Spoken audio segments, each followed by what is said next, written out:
Jatim, apa kabar? Kembali lagi di podcast Ruang Informasi bersama saya Yohanes Fandi yang akan menjadi host kamu dalam episode ke-37 kali ini. Sobat Jatim, podcast Ruang Informasi merupakan podcast resmi milik pemerintah Provinsi Jawa Timur yang dikemas secara ringan dan santai, berisikan tentang kebijakan-kebijakan pemerintah Provinsi Jawa Timur, hot issues yang sedang beredar di masyarakat, dan juga program-program unggulan yang ada di pemerintah Provinsi Jawa Timur. Nah, Sobat Jatim, saat ini saya sedang berada di ruangan Pusat Pelayanan Endoskopi Rumah Sakit Dr. Sudono Provinsi Jawa Timur yang ada di Kota Madiun, dan sudah bersama saya narasumber yang luar biasa, ada Dr. Ariyanti, spesialis penyakit dalam KGEH Vinasim. Selamat pagi, dokter. Selamat pagi. Aduh, lembut sekali suaranya, dokter.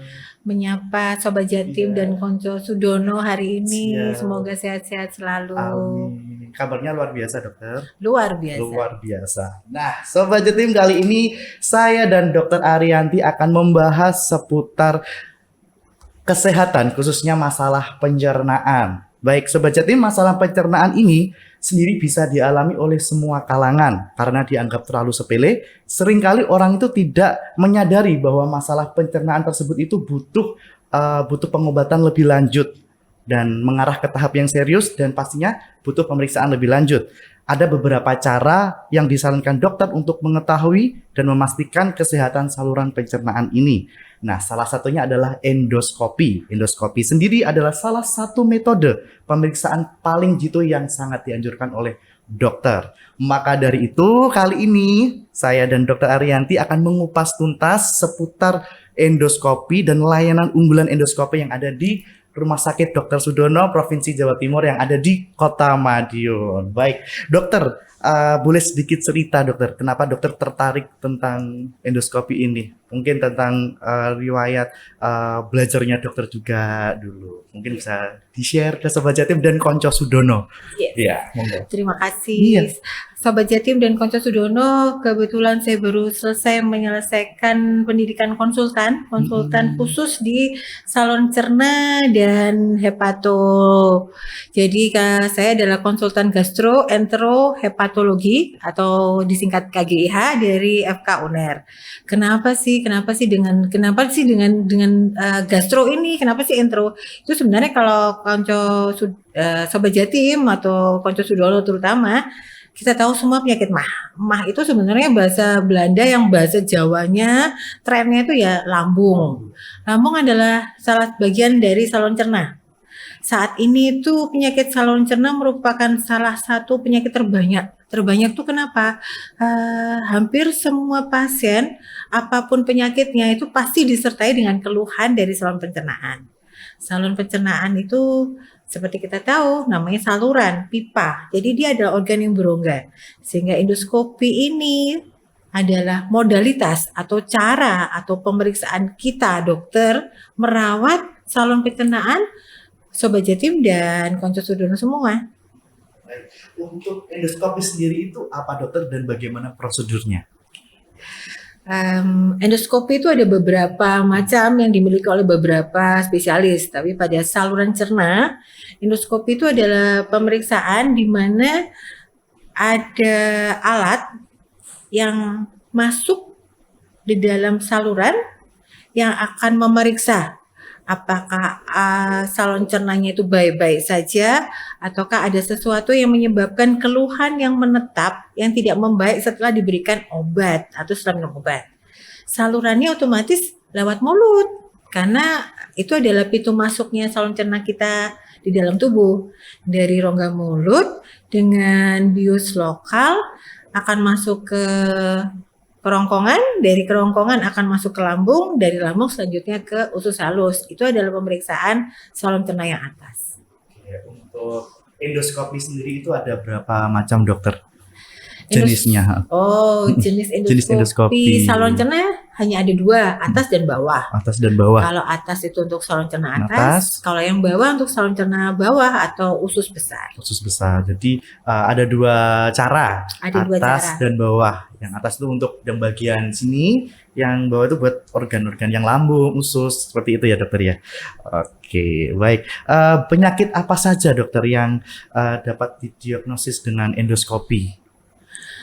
Endoskopi ini sangat membantu hampir semua penyakit yang dengan keluhan dari saluran cerna, jadi keluhan mulai dari mual, keluhan dari sebah, kemudian rasa tidak nyaman bila terlambat makan. Iya. Nah, itu akan kita ketahui karena semua proses makan akan lewat mulut. Jadi Itu kapan kita harus kayak melakukan endoskopi? Kadang kan kita kalau sakit perut nih dok, kayak saya nih sakit perut, udahlah beli obat itu aja kayak gitu. Itu kapan kita harus memeriksakan separah apa baru kita harus endoskopi gitu dok? Nah itu bagaimana? Mungkin kan saya dan Sobat Jatim masih asing dengan ini dokter. Iya. Sobat Jatim dan Konco Sudono, izinkan kami para dokter ini merawat. Merawat itu artinya memastikan keluhan yang mengganggu kualitas. Mengganggu kualitas itu apa sih? Pengen kerja, aduh nggak kuat, perutnya sakit. Iya. Itu artinya perlu pemeriksaan penunjang untuk memastikan kenapa kok sampai nggak kuat kerja. Ada apa sebenarnya? Betul, ada apa itu. Jadi endoskopi itu akan langsung mengetahui yang terjadi di dalam saluran pencernaan. Jadi kapan itu ya pada saat Sobat Jatim atau Konco Sudono terkendala melakukan aktivitasnya.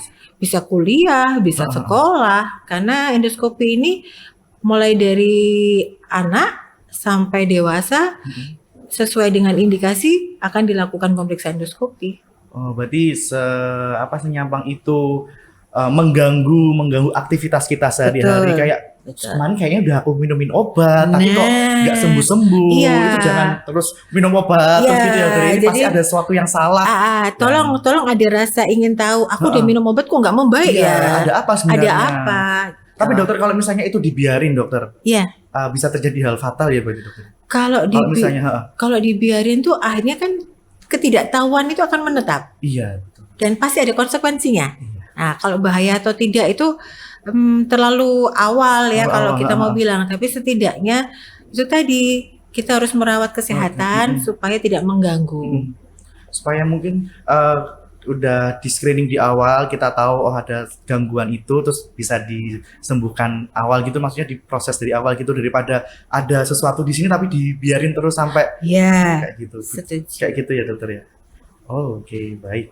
Berarti untuk yang saluran atas ya dokter ya? Saluran cerna atas. Saluran cerna atas.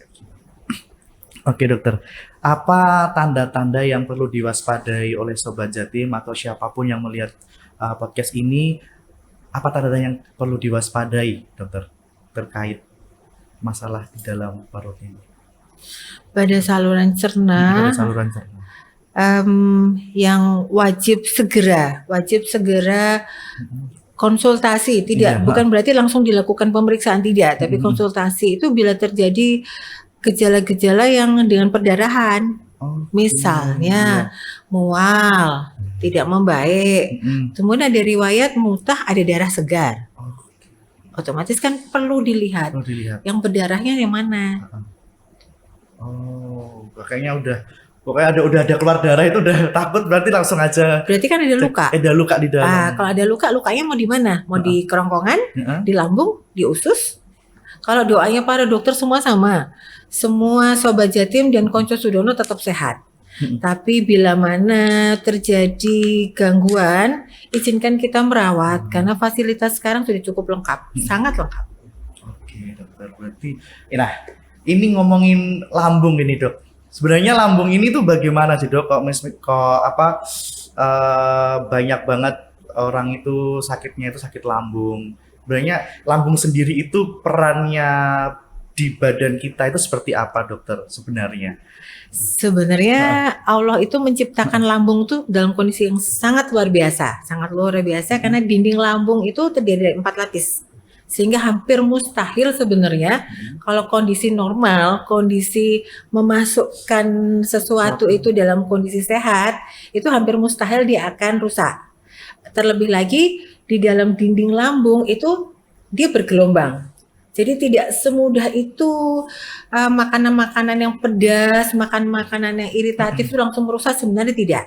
Cuman kombinasi dalam satu hari atau dalam satu bulan itu ada kombinasi beberapa fast food dengan yang cukup antara pedas, kemudian antara pedas yang level-level yang udah sekarang dengan gabungan dengan soda, dengan gabungan dengan pola jam makan yang kurang teratur, karena lambung itu sebenarnya membutuhkan keteraturan, itu yang meningkatkan keluhan sakit lambung pada Sobat Jatim maupun Konco Sudono. Oke, berarti sebenarnya lambung itu sebenarnya kuat ya. Kuat Tapi sekali. ya memang perlu diperhatikan, jangan makan pedas sama makan baut kayak gitu nggak boleh ya dokter. Nah, kalau bautnya tuh kalau bisa cuman di sampai di mulut aja, jangan Iya. ditelan ya. Iya, pokoknya intinya lambungnya kita itu tuh dari Tuhan itu diberikan luar biasa. Luar biasa. Cuman luar kitanya biasa. sendiri aja nggak boleh, jangan sembrono gitu. Betul. Ya. Sembrono itu artinya jangan semua Semua dalam dibuang. satu waktu. Iya betul. Kasih betul. waktu lambung itu untuk Betul. istirahat. Dan juga mungkin sebelum misalnya nih dok, misalnya kita minum kopi atau minum alkohol, mungkin diisi dulu supaya lambungnya tuh kayak ayo Rek, kayak gitu kan. Ya, ini karena mau tidak mau saya harus dengan kampanye hidup sehat. Iya. Jadi bahan-bahan yang mengiritasi seperti kopi atau yang disebutkan sebelumnya itu alkohol, frekuensi dan jumlahnya itu harus dipertimbangkan betul, dan mungkin kalau memang dalam situasi seremonial misalnya keagamaan itu mungkin bisa, tapi tetap perawatan itu seperti gosok gigi harus ada jadwal yang teratur, terutama mengisi dinding lambung supaya tidak langsung terkena bahan-bahan yang cukup keras. Saya nggak bilang alkohol ya. Iya. Saya bilang ya, Tapi bilang alkohol. gitu, tadi udah 2 kali. Makanya intinya ya, makanya kita harus melindungi dulu. Betul. Kayak mungkin makan roti, karbohidrat atau protein dulu gitu ya dokter ya. Sebelum minum kopi. Supaya kan kadang itu kan pagi-pagi itu aduh, saya itu harus ngopi tapi kok punya sakit lambung. Iya, karena kan makan terakhir itu kalau bangun pagi, makan terakhir itu pasti 6 jam sebelumnya. Nah, 6 jam lambung kosong, langsung diberikan yang keras, otomatis dia akan protes. Jangan salah kalau lambungnya protes. Paling tidak air putih dulu lah. Air putih dulu, baru 5-10 menit mau memang perlu penyemangatnya kopi, silahkan. Tapi itu pun juga jumlahnya, volumenya dipertimbangkan juga. Tapi dokter, lambung sendiri itu apa ada kayak restnya? Maksudnya harus jam berapa, pukul berapa kita nggak boleh makan, atau mungkin karena mungkin lambungnya lagi istirahat atau gimana? Gitu.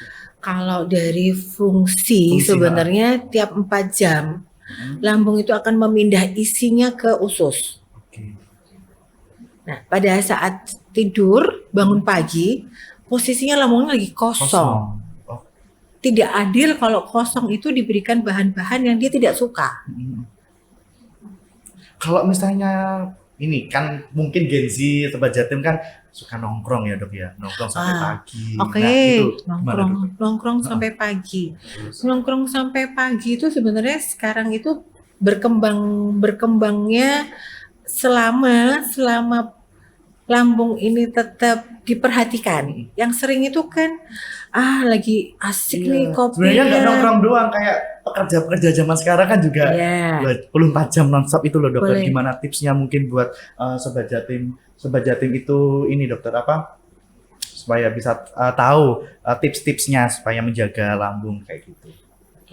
Jadi istirahat dan kerja itu perlu seimbang. Itu aja tipsnya. Tipsnya itu aja. Ya. Oke, baik. Oke, kita masuk lagi ke endoskopi tadi, dokter. Apa saja persiapan yang perlu dilakukan pasien sebelum melakukan pemeriksaan atau endoskopi itu, dokter?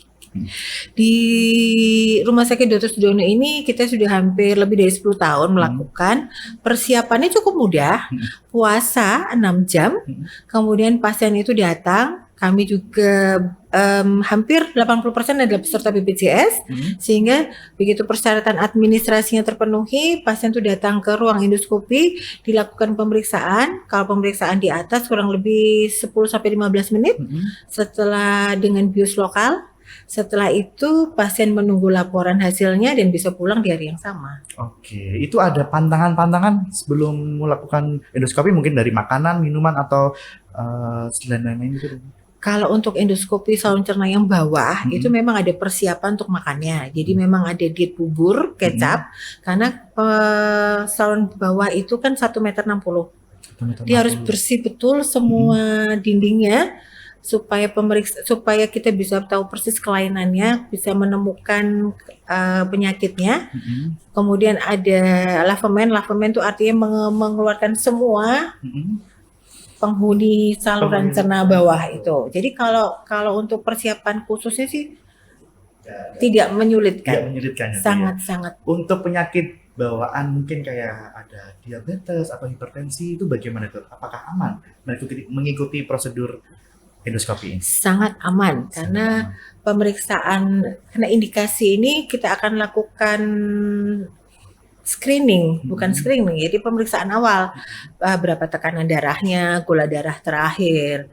Kalau memang kondisi gawatnya di bidang diabetes mellitus hipertensi, enggak akan kita lakukan pemeriksaan ini. Aman ya. Sangat aman. Nah, mungkin bisa dijelaskan dokter bagaimana sih prosedur endoskopi dilakukan? Prosedur endoskopi, boleh saya berdiri? Boleh. Apakah nanti itu pasien itu bisa nyaman dokter? Apa merasakan apa yang dirasakan sama pasien itu dokter? Jadi ini adalah alat endoskopi kami. Hampir semua rumah sakit provinsi Jawa Timur itu memiliki alat yang sama. Sutomo, RSSA, Haji itu. Jadi alat ini itu ada lampunya, ada kameranya untuk merekam. Alat ini akan masuk melalui rongga mulut. Kemudian dari mulut akan ke kerongkongan. Dari kerongkongan kita akan mendapatkan gambaran. Dari kerongkongan akan ke lambung, kita akan menemukan gambaran apakah ada tumornya, apakah ada ulkusnya, sampai ke usus halus. Nah, alat ini adalah alat terbaru kami, support dari Rumah Sakit Dr. Sudono. Alat ini mampu mendeteksi sampai pada kelainan vaskuler dengan NBI, di mana nanti akan terjadi perubahan warna. Jadi kita akan tahu kalau gambaran pembuluh darahnya meningkat, berarti kita curiga adanya kanker atau tumor. Setelah itu dilakukan pengambilan biopsi lewat channel di pemeriksaan yang sama. Setelah pemeriksaan biopsi, tindakannya akan selesai dan hasil laporan akan dibawa pulang pasien pada hari yang sama. Semudah itu endoskopi. Dan sekalian berarti ngambil sampelnya juga ya, biopsi itu mengambil sampel. Sekalian untuk dites lagi. Betul, apakah ini hanya radang atau ini kanker. Oh. Berarti juga tidak memerlukan waktu lama juga untuk tes itu. Kurang lebih maksimal 10-15 menit yang atas. Tapi menurut saya ini memang benar-benar ini sih dokter membantu banget karena kan kita udah tahu dari awal. Betul.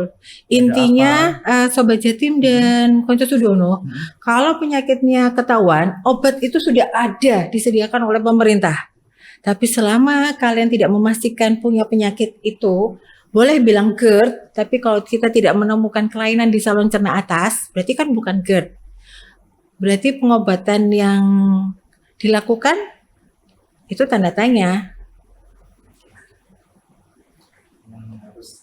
Yaudah, pokoknya langsung ke yang ahlinya aja di Rumah Sakit Dr. Sudono ini. Kalau ada masalah apapun langsung aja ke pusat pelayanan endoskopi yang ada di Rumah Sakit Dr. Sudono ini. Nah dokter, aku mau tanya apa saja sih dokter tantangan yang sering dihadapi dalam pelayanan endoskopi di Indonesia ini, terutama di daerah Madiun Raya ini dokter? Apa tantangannya? Tantangannya itu karena sekarang zaman berubah, Mas. Zaman berubah di mana hampir semua kuliner tuh sangat iritatif. Level 1, level 2, level 3, habis itu soda itu macam-macam, ada rasa anggur, rasa leci, rasa cappuccino, rasa. Iya. Kemudian karena mereka lebih suka dengan yang lebih menarik, terus lebih keren. Iya, yang warnanya gonjreng-gonjreng kayak Betul, gitu ya. akhirnya 4 sehat 5 sempurna itu terlupakan. Iya, betul. Terlupakan. Sehingga statementnya adalah, "Dok, kok sakit lambung saya nggak sembuh-sembuh?" Jadi sudah sembuh, ya sudah sembuh, Iya, iya. tapi dia lupa, Lupa. traktir temennya, Mm-mm. terus jadi kambuh Kambuh lagi. lagi. Sebenarnya itu. Sebenarnya dengan pertahanan yang diberikan sama Allah tuh hampir tidak mungkin kalau tidak sembuh. Tapi kalau kambuh dan karena memasukkan, jadi ya itu tantangan sampai saat ini agak sulit edukasinya. Edukasinya berarti dokter yang Betul. sangat sulit. Emang udah selesai, tapi pola hidupnya masih segitu-gitu aja ya. Gimana mau sembuh gitu ya, istilahnya dokter ya. Baik, dokter, upaya apa yang sudah dilakukan oleh dokter dan tim untuk meningkatkan layanan endoskopi? Salah satunya mungkin beberapa waktu lalu kami sempat mengecek medsos Rumah Sakit Dr. Sudono dan ternyata ada kegiatan WIT dengan narasumber dari luar negeri. Ya. Berkat dukungan dari rumah sakit sampai pada tahun ke-10 saya bergabung di endoskopi ini, dari Bapak Direktur itu mensupport kami melakukan tindakan endoskopi terapeutik baik pada saluran pencernaan dan yang terbaru adalah pada saluran empedu. Saluran empedu di mana alat ini barusan datang bahwa ini laser yang bisa menembak batu di dalam saluran empedu. Jadi pertemuan kemarin itu adalah pertemuan pertama di mana para konsultan ini berkumpul, kemudian kita saling sharing dengan Prof dari Raja Viti dari Bangkok, kasus-kasus yang sulit karena Sudono ini kalau dengan rumah sakit tipe A di provinsi sebelah itu sama. Kita kelengkapannya sama. Cuman memang dari tingkat kesulitan. Kita nih populasi batu saluran empedu mulai naik dan tingkat kesulitannya batunya itu nyangkut. Jadi nggak bisa diambil. Jadi harus ditembak dulu pakai alat kolangioskopi ini. Jadi alat itu masuk bisa ngelihat ada batunya terus nanti ditembak. Baru nanti bisa keluar pelan-pelan. Itu mungkin salah satu unggulan dari saat ini dari endoskopi. Mungkin ada unggulan lain dokter dijelaskan ke Sobat Jatim dan Sobat Jatim dan Konco Sudono, Rumah Sakit Sudono ini rumah sakit keempat di Indonesia yang punya laser yang bisa nembak batu di dalam saluran empedu. Yang 2 di Jakarta, yang 1 di Karyadi, Solo. Muwardi Solo, dan yang keempat itu di Sudono, Jawa Timur. Banyak sekali pasien-pasien yang merasa terbantu karena tidak perlu dengan jahitan, kemudian pasca tindakan mengambil batu yang terjebak tadi, besoknya bila mana tidak ada keluhan, kemudian tidak ada komplikasi pankreatitis, pasien bisa kembali pulang tanpa perlu rawat luka. Luar biasa banget. Klinik pusat pelayanan endoskopi di Rumah Sakit Dr. Sudono ini banyak sekali unggulan-unggulannya, juga para dokter-dokternya sangat mumpuni seperti Dokter Arianti di sini, luar biasa. Dan mungkin dokter, ini sebelum saya menutup podcast kita yang hari ini benar-benar luar biasa pembahasannya, mungkin bisa disampaikan pesan dokter kepada masyarakat umum mengenai layanan endoskopi. Termasuk bagaimana cara mengakses layanan ini di Rumah Sakit Dr. Sudono, dan juga mungkin sakit nggak sih sebenarnya endoskopi itu, nanti bisa dijelaskan sekalian. Monggo silakan. Iya, Sobat Jatim, kami dari Pusat Endoskopi Rumah Sakit Dr. Sudono izinkan kami ini merawat. Merawat itu artinya memastikan kalau ada penyakit, obatnya itu sudah disiapkan oleh dari BPJS, dari pemerintah. Tapi kalau memang doa kami juga para dokter ini sama, kalau kalian sehat, tidak ditemukan penyakit, berarti kan tidak perlu obat. Jangan atau hindari memutuskan sendiri dan membeli obat sendiri. Karena selama penyakit itu tidak dipastikan, kalian akan menyakiti badan kalian sendiri, kesehatan kalian sendiri. Sekali lagi, endoskopi ini sebelumnya dengan Dr. Edi Priambodo sudah 7 tahun, total sudah 17 tahun endoskopi ini di Rumah Sakit Sudono. Hampir tidak ada yang mengeluhkan rasa sakit. Tapi kalau tidak nyaman itu iya. Tidak nyaman karena ada alat yang masuk. Tapi tetap ada bius lokalnya. Terakhir dari saya, Sobat Jatim, mari kita sama-sama menjaga kesehatan. Mari sama-sama kita pastikan mohon tidak memastikan sendiri sebelum berkonsultasi pada ahlinya. Oke, baik Dokter Arianti, terima kasih banyak atas waktunya dokter. Saya hari ini benar-benar mendapatkan insight yang banyak terkait endoskopi, terkait Lambung. terkait lambung, bagaimana cara kita menjaganya dan lain-lain. Dan pun demikian Sobat Jatim, dimanapun kalian berada mendapatkan insight yang sama seperti saya di sini. Dan pada akhir kata terima kasih dokter sudah Sama-sama. berkenan ngobrol tentang banyak banget lah pokoknya endoskopi dan layanan-layanan unggulan yang ada di Rumah Sakit Dr. Sudono ini tentunya dalam masalah pencernaan ya dokter ya. Nah, pada akhir kata saya Yohanes Wali dan Dr. Arianti mohon pamit undur diri, sampai jumpa dan terima kasih.